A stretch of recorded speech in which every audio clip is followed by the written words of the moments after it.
All right, Believe Nation. Woo, what a Thursday. It's been nonstop for me. Nonstop. This is my third IG live of the day. Third IG live of the day. It's crazy. Anyway, I think I might even have one more later on.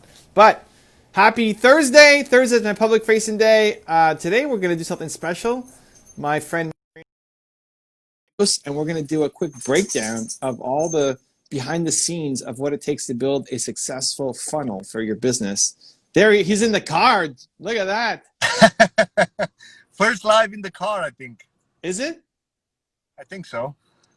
I did a whole bunch of them when I was on my tour last year.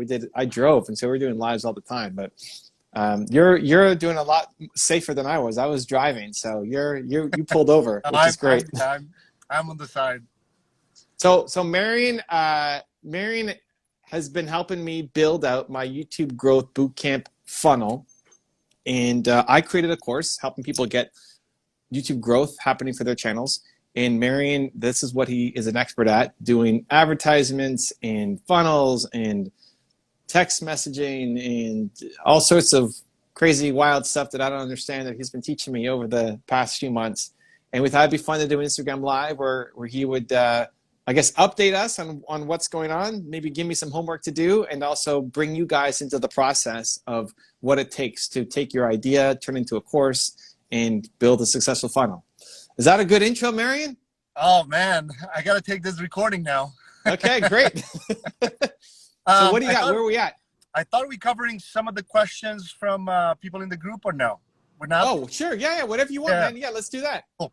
Yeah, so recently we changed the structure. We've been running into, like, we're getting a lot of leads, and then people watching the webinar. We're not converting at the level that we wanted. So we switched the thing through application. So a lot of people now watch the webinar and then they book a call to talk to us, right? So with that happening, obviously the conversions went up, but then a lot of questions came up too. So then we said the best way for us to record, or in this case, it's me bring you the questions and then you answer it back, because pretty much these questions that I'm going to bring up on this live now are coming up every single day. Like almost on every call, people have these questions. Now, of course, as the time goes by, we only started doing this about at the beginning of last week. So a lot more questions will come up. But so far, everybody wants to know, like, if they're just starting right now, right? Like they're just starting their channel right now. Doesn't matter if it's for affiliate marketing, if it's for the local business, if it's for their real estate company, doesn't matter what it is. Everybody wants to know how long it's going to take until they're able to monetize their channel. And, I'm assuming that's just the 1,000 subscribers and then 4,000 hours of watch time.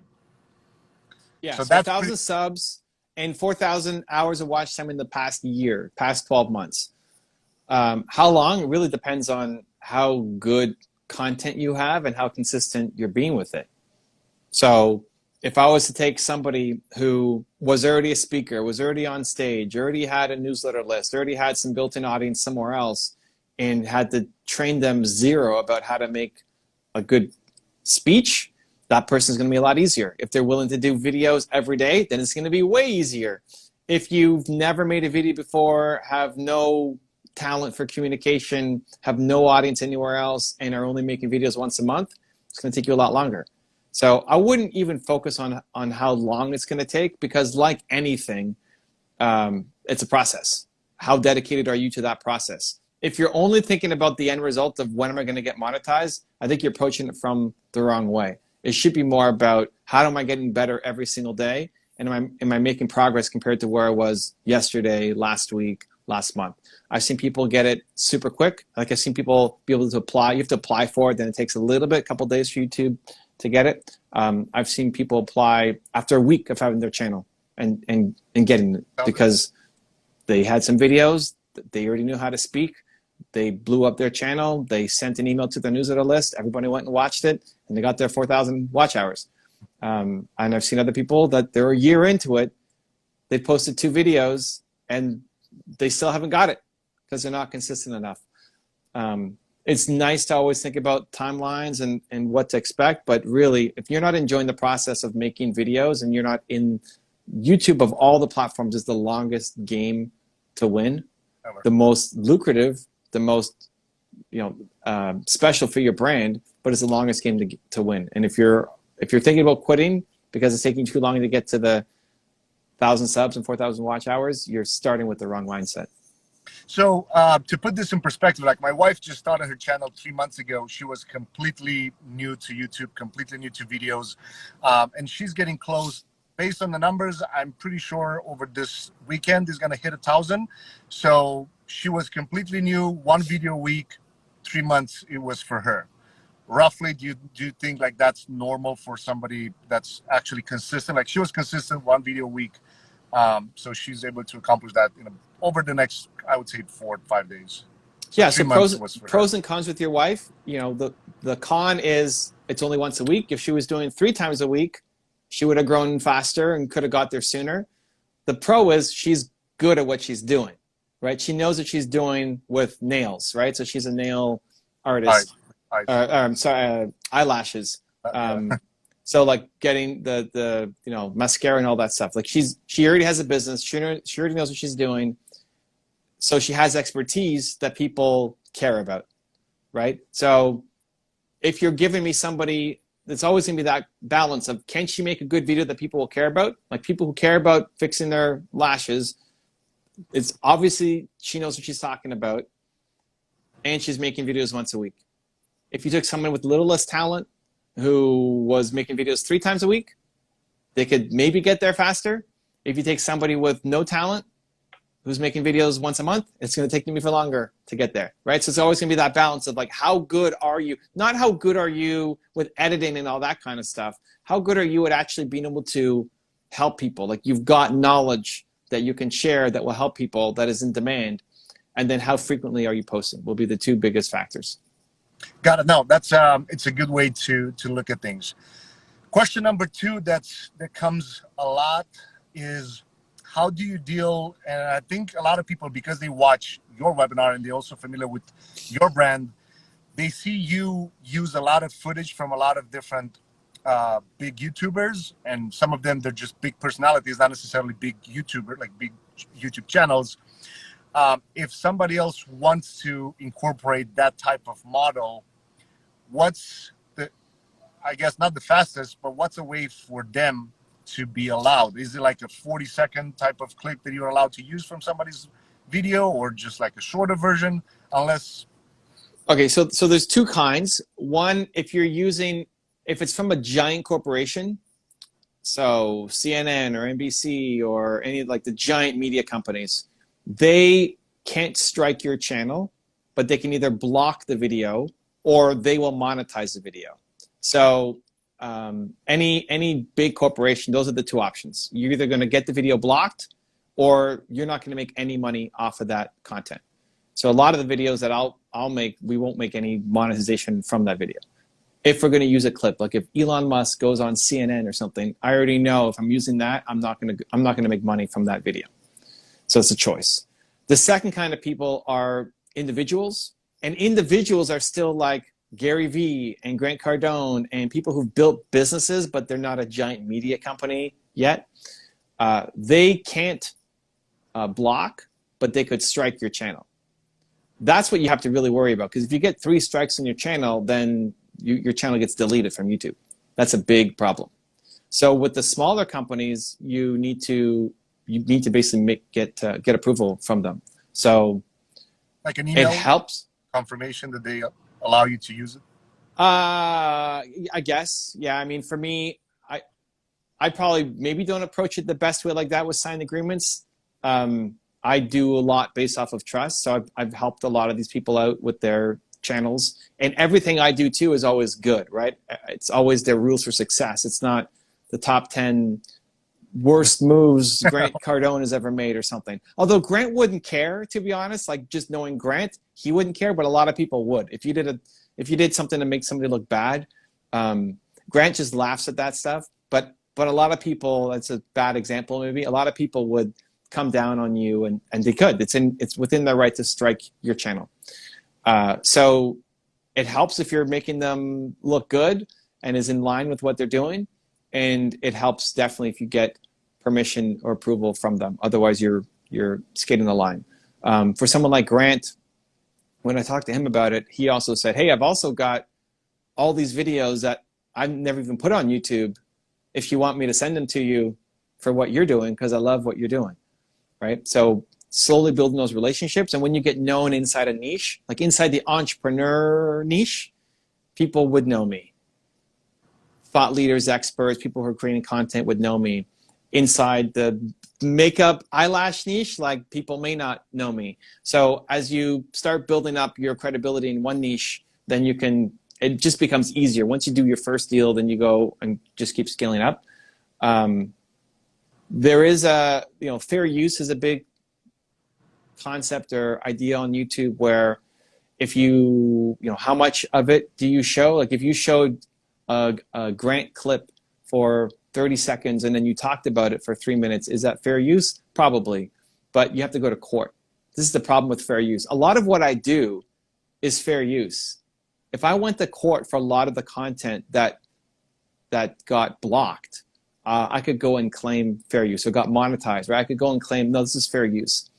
But it's just, you have to go to court. YouTube doesn't.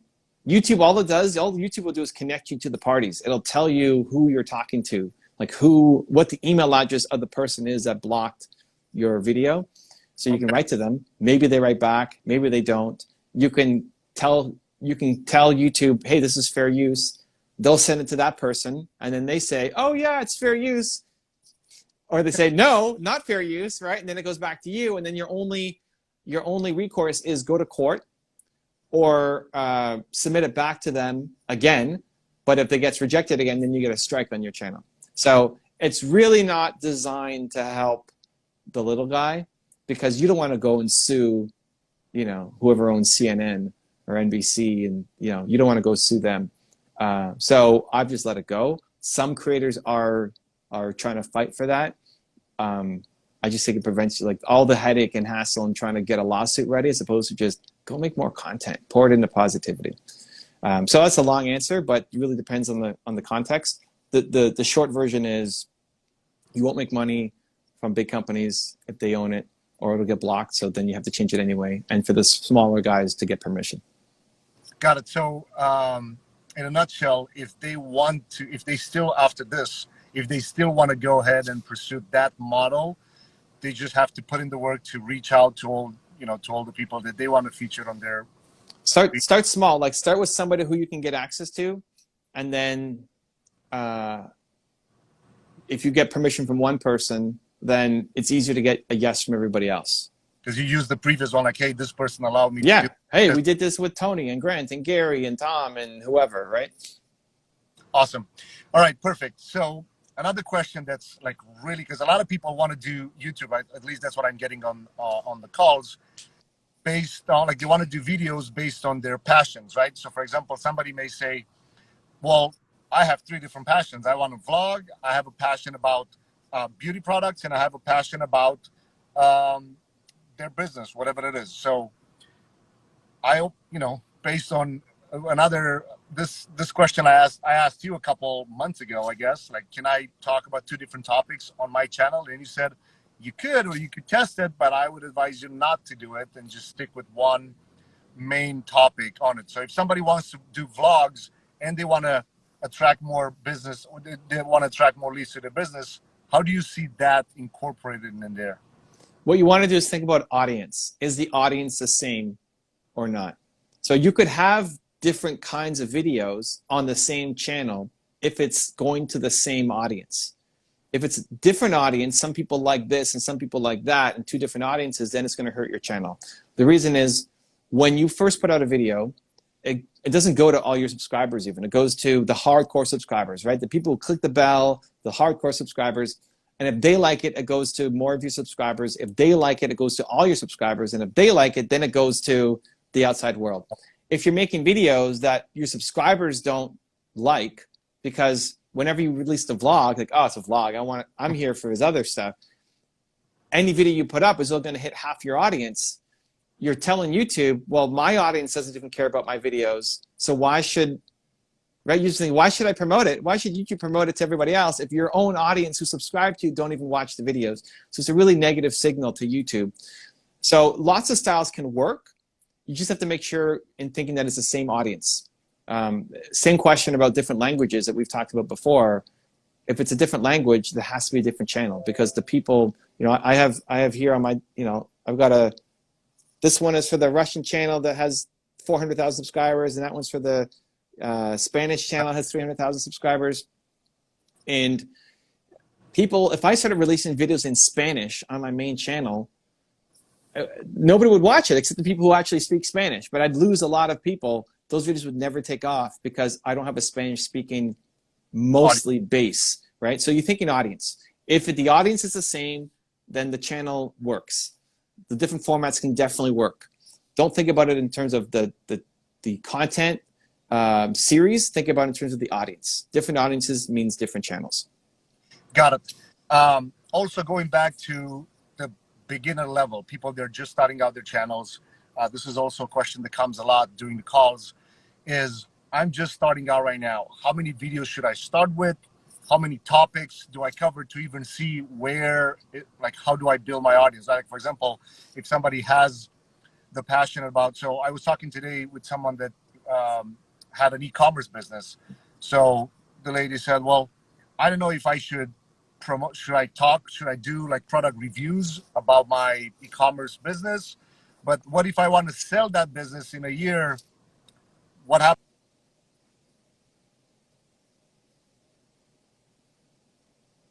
We lost him for a second. Oh, he's out of data. I don't know. He's on some super awkward freeze. Oh, he's back. He's back. How much did you hear for the e-commerce channel, right? Okay, hold on. I'm going to kick you out and then invite you back in. There's a big lag happening on your voice. Okay, let's bring him back in. There's a big lag happening on his voice there. Let's see if this is better. Video got stuck. Yeah. We'll see. Going back. There we go. Okay. There was just a big lag on your voice and your face. You're like, and then we heard you talking. So e-commerce business, do I do product reviews? And then if I sell the business, what happens with that content? Is she downloading the content and putting it on a separate channel so she can sell that as an asset with the business? Is she keeping the videos? How is she connecting the dots on that end? I think it really depends on, you need to be thinking of YouTube as a long-term game. So what do you want to do? Like if she's trying to sell her e-commerce business in the next 6 months, don't even start a YouTube channel. Like by the time it starts getting going, you're going to be out of your business. So don't even worry about it. It's more, where do you want to be? Like, where do you want to be for the next 5 years? What's the brand that you're trying to build as a human? If you want to build a YouTube channel just for your business, then that could be a good asset that goes alongside the business. If the YouTube channel, lots of people do this. They have a YouTube channel built around their business. And then look at my Toronto Dance Salsa YouTube channel, for example, right? It's built around TDS. If the business got sold, the channel would be a good asset for the business. So if she's starting to get lots of views on rankings for these different videos, and then people then go buy her products because of the videos that were put up, that's a great asset that you put alongside the business.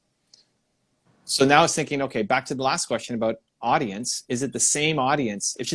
So what other videos would she post? If she's gonna post, if she's got e-commerce about what is she selling on her e-commerce? Weight loss supplements.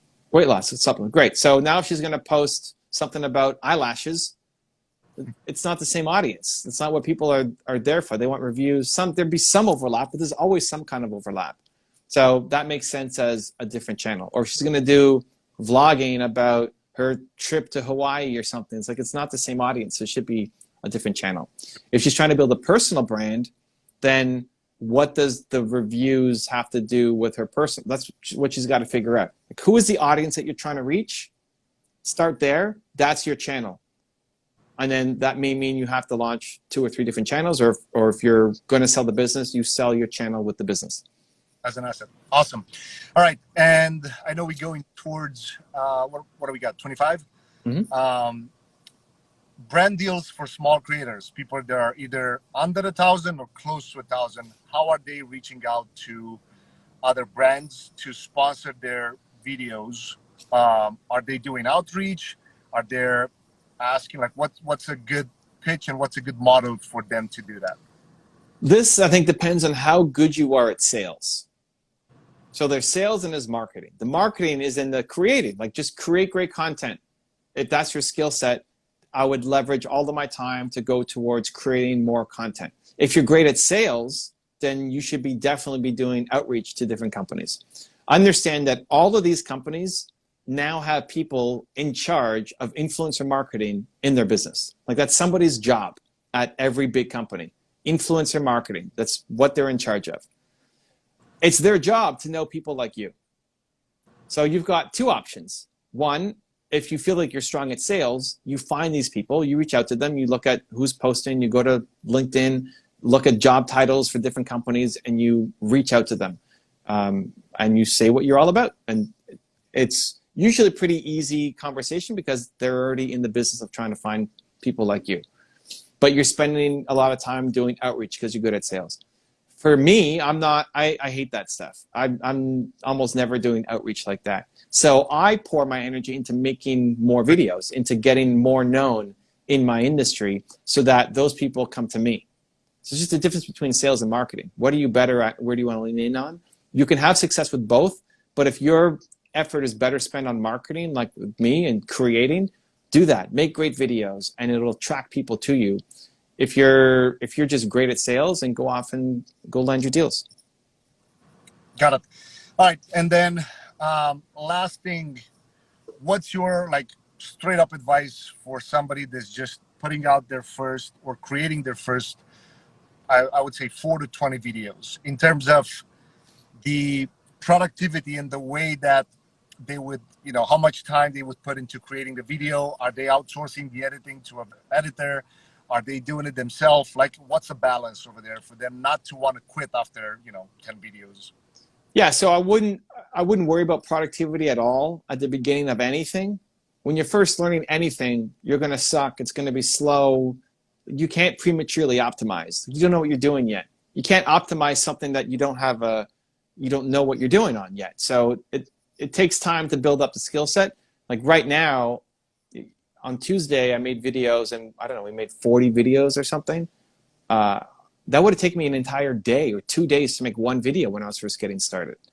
So you get better as you get more practice. So I wouldn't judge yourself harshly for not being productive and for taking a long time to do something. Like your first video should take you a long time, right? Again, mine took 2 days to make my first video.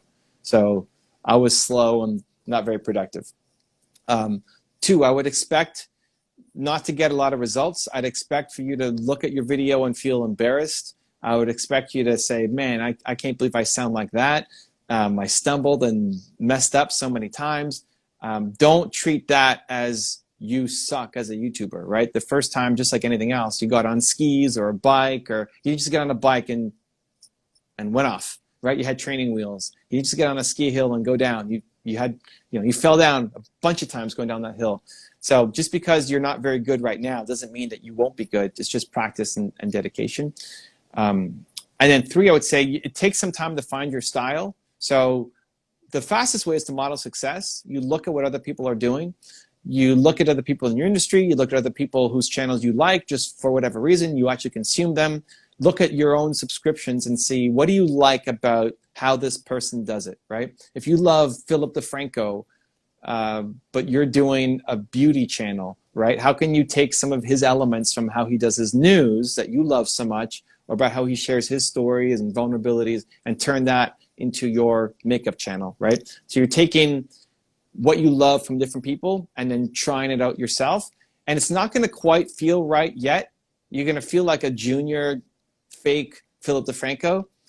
But in trying those things out, you'll eventually discover your own flow, your own style, your own process. Just like if you were starting a podcast, a lot of people take the same questions that Tim Ferriss asks and Joe Rogan asks, the same kind of standard questions. That's a good first start. but ultimately you have to come up with your own questions.